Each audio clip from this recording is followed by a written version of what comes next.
Sean bienvenidos a una nueva semana de estudio de la Palabra de Dios. Este folleto que estamos estudiando, 3 mensajes cósmicos, ya pasó de la mitad. Ya estamos a más de la mitad de este folleto y hoy toca hablar sobre el tema el sábado y el fin. Porque vamos a descubrir durante este estudio de esta semana por qué para Dios es importante que tengamos en mente el 4.º mandamiento. Un mandamiento que tristemente ha sido olvidado incluso por aquellos que dicen defender la palabra de Dios. Pero el día de hoy vamos a comenzar con el tema el juicio, la creación y la responsabilidad. Porque ya bien lo decía Viktor Frankl en uno de sus libros, la mitad de la historia humana es la libertad. Y él decía, es la parte negativa. La parte positiva es la responsabilidad. Cómo yo respondo a la vida y cómo me hago responsable de la vida que se me ha dado. Así que vamos a orar y vamos a pedir a Dios que nos ayude para introducirnos al tema de esta semana. Querido y bondadoso Padre, gracias te damos por tu palabra, porque tú instruyes nuestras mentes y quieres ayudarnos a comprender mejor nuestro papel en este mundo y en el universo entero. Danos sabiduría, lo rogamos en el nombre de Jesús. Amén. Como ya hemos destacado, y nuestro pastor Dani Perla lo hacía patente la semana pasada, la creación es fundamental para poder relacionarnos con Dios, con nuestro Dios. ¿Por qué? Porque la creación nos dice de dónde venimos nosotros. Responde esa pregunta. Es más, saber que Dios ha creado, que Dios es el creador, responde a las preguntas filosóficas más importantes de la historia de la humanidad.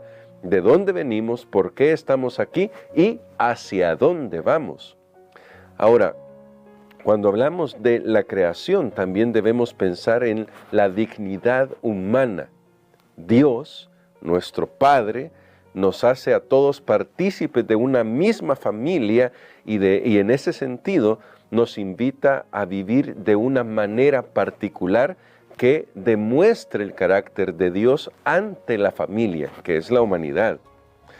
Pero si tan solo fuéramos un conjunto de átomos, de moléculas que se formaron de manera aleatoria, nada de eso tendría sentido. No tendría sentido la dignidad humana y tampoco la moralidad. Así que el mensaje del primer ángel muestra cuán importante es para Dios que volvamos a recordar nuestros orígenes, que volvamos a nuestras raíces y también que sepamos que un día seremos llamados a dar cuenta, porque la hora de su juicio ha llegado. Así que creación y juicio están íntimamente relacionados porque el Creador puede pedir cuentas a sus criaturas y nos hace responsables de la libertad con la que nos creó. Pero ¿cómo puede hacernos responsable Dios? Bueno, para eso vamos a recordar que Apocalipsis 14:7 dice que la hora de su juicio ha llegado y que debemos adorar al Creador, al que hizo todas las cosas. Sin embargo, esto va a cobrar más sentido cuando lo comparamos con otros pasajes. Por ejemplo, Romanos capítulo 14, verso 10, que dice de la siguiente manera: pero tú, ¿por qué juzgas a tu hermano? ¿O por qué menosprecias a tu hermano? Porque todos hemos de comparecer ante el tribunal de Cristo. Es decir, todos estamos al mismo nivel ante Dios. Todos vamos a comparecer ante el tribunal de Cristo. Por eso, debemos evitar cualquier cosa que se parezca a un juicio de valor sobre otras personas. Noten que aquí estamos hablando de juzgar los motivos de otros, o juzgar la salvación de otros, o juzgar de manera crítica la vida de otros. Claro, debemos aprender a juzgar con justo juicio, pero eso lo que significa es que debemos aprender a poner las cosas en su lugar en cuanto a cómo tratarnos mutuamente, no para aminorar el valor de otro, no para condenar a otro, sino solamente para cuidar nuestra propia vida espiritual.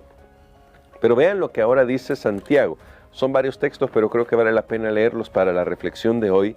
Versos del 1 al 10, al 13 del capítulo 2 de Santiago, que dice así: Hermanos míos, que vuestra fe en nuestro glorioso Señor Jesucristo sea sin distinción de personas.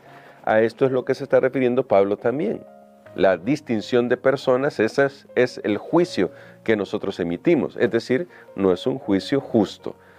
Luego dice el apóstol Santiago, porque si en vuestra congregación entra un hombre con anillo de oro y ropa espléndida, y también entra un pobre con vestido andrajoso, y miráis con agrado al que trae ropa elegante y le decís, siéntate aquí en este buen lugar, y al pobre decís, estate tú ahí de pie, o siéntate en el suelo a mis pies, ¿no sería esto hacer distinción entre vosotros y ser jueces con mal pensamiento?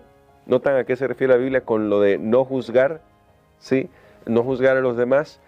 Luego dice el verso 5, amados hermanos míos, oíd, ¿no ha elegido Dios a los pobres de este mundo para que sean ricos en fe y hereden el reino que ha prometido a los que lo aman? Pero vosotros habéis afrentado al pobre. ¿No son los ricos los que os oprimen y arrastran a los tribunales? ¿No blasfeman ellos el buen nombre que fue invocado sobre vosotros? Si en verdad cumplís la ley real, y aquí quiero hacer una acotación. Noten el texto dice la ley real. No se está refiriendo a la ley de verdad. Es decir, lo quiero decir de esta manera, no se está refiriendo a que si existe una ley verdadera. Claro que existe una ley verdadera, pero además el texto cuando dice la ley real se refiere a la realeza, a la realidad, no es solo a la realidad, sino a el hecho de que Dios es rey. A eso se está refiriendo el texto. La ley del rey, podríamos decir, conforme a la Escritura, amarás a tu prójimo como a ti mismo. Si lo haces así, dice el texto, bien hacéis. Pero si hacéis acepción de personas, cometéis pecado y quedáis convictos por la ley como transgresores, porque el que guarda toda la ley y ofende en un solo punto es culpable de todos. Porque el que dijo, ahora nos vamos a enterar de qué ley se está hablando, porque el que dijo no cometerás adulterio, también ha dicho no matarás. Si no cometes adulterio, pero matas, ya eres transgresor de la ley. ¿De qué ley está hablando? Los 10 mandamientos. Así que amar al prójimo como a ti mismo es vivir de acuerdo a los 10 mandamientos. Hablad, dice el verso 12, y obrad como los que habéis de ser juzgados por la ley de la libertad. Juicio sin misericordia se hará con el que no hace misericordia. La misericordia triunfa sobre el juicio. Así termina el verso 13. Pero notan todo lo que está aquí.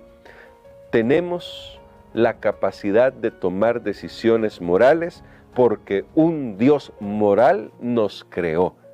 Por eso, nuestro Dios puede llamarnos a juicio para saber si hemos vivido de acuerdo a su norma de moralidad, que es la ley real, es decir, la ley del reino. Es la ley de Dios. Es la ley de los 10 mandamientos porque es lo que vemos claramente explicado por el apóstol Santiago. Así que este juicio implica responsabilidad moral y se nos invita justamente a vivir de tal manera que podamos servir a los demás cumpliendo esta ley moral. Ahora, cuando vamos a Apocalipsis 14, y esto ya se ha destacado, en Apocalipsis 14 se nos llama a esa ley moral. Cuando el texto de Apocalipsis 14:7 dice que adoremos al que hizo el cielo y la tierra, el mar y las fuentes de las aguas, claramente nos señala el único mandamiento que usa casi esa misma expresión, casi todas las palabras que están en esa expresión. Y ese cuarto mandamiento se refiere a la observancia del sábado. Y esta observancia del sábado está anclada directamente con la creación. El mandamiento mismo lo dice, porque en 6 días hizo Jehová los cielos y la tierra y descansó el 7º día y lo bendijo y lo santificó porque en él reposó de toda la obra que había hecho en la creación. Génesis 2 del 1 al 3 también confirma esto. El sábado está anclado en la creación y es uno de los 10 mandamientos que nos muestran si realmente estamos siendo leales a Dios. Y Dios nos hace responsables de nuestra lealtad a Él. Y el cuarto mandamiento nos señala la creación y como Dios es el que nos ha creado, Él puede pedirnos justamente que guardemos ese día. ¿Por qué? Porque es un mandamiento que muestra lealtad y muestra si somos leales o no al Creador, al dueño del universo, al que le dio vida a todo el universo. ¿Notan por qué es que Satanás se empeña tanto en que nosotros veamos la manera de ignorar el cuarto mandamiento y todos los 10 mandamientos, claro está, pero hoy particularmente el cuarto mandamiento, especialmente desde la perspectiva cristiana?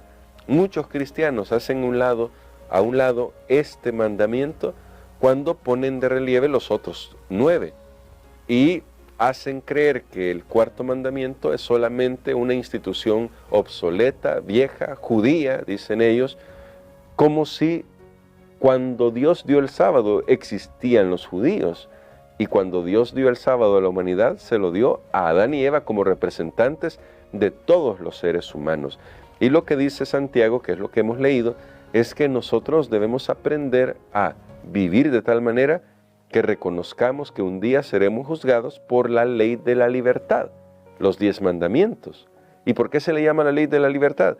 Porque la ley de la libertad solo la pueden vivir aquellos que han sido liberados por Jesús. En el caso del pueblo de Israel, cuando Dios los liberó, les dio los 10 mandamientos. En nuestro caso, si de verdad hemos sido liberados en Cristo, entonces vamos a guardar los 10 mandamientos.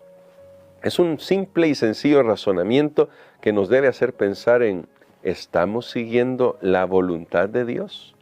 Tanto los que ya conocemos estas cosas como los que tal vez se enfrentan a un nuevo conocimiento mientras estudian la palabra de Dios y descubren estas verdades, debemos preguntarnos cada día, ¿cómo puedo vivir de tal manera que Dios pueda ser honrado en mi vida y que cuando sea llamado a juicio, pues mi vida pueda dar testimonio de lo que Dios ha hecho en mí, liberándome del pecado y capacitándome para vivir de acuerdo a su ley de libertad? Porque claramente su ley es la norma del juicio. Yo quiero invitarle a usted, mi amigo, mi amiga, para que hoy juntos tomemos la decisión de rendirle nuestra vida a Jesús de tal manera que Él pueda ser el Rey. Y si Él es el Rey de nuestra vida, vamos a cumplir con la ley real, es decir, la ley del reino. A eso se refiere lo de ley real. No solamente que es verdadera, sino que es la ley del reino. Y si vivimos de acuerdo a esa ley, estamos seguros que estamos en el bando correcto, en el gran conflicto entre el bien y el mal. Porque el bien y el mal están en lucha, en nuestro corazón constantemente. Pero si Jesús es el que se sienta en el trono de nuestro corazón, entonces nos gozaremos viviendo de acuerdo a su voluntad. Y Él nos dará el poder para vivir de acuerdo a su voluntad. Si usted quiere recibir el poder de Dios para vivir de acuerdo a su voluntad, simplemente en su oración en este momento, dígale: Señor, dame de tu Espíritu Santo. Y yo creo que todos lo necesitamos y lo queremos. Queremos el don del Espíritu Santo en nuestras vidas. Así que vamos a orar por eso.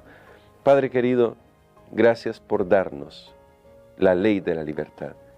Ayúdanos a vivir para ti, a entregarte todo lo que somos y a rendir toda nuestra vida a ti para que Jesús se siente como el soberano en el trono de nuestro corazón. Pues lo pedimos en Jesús. Amén.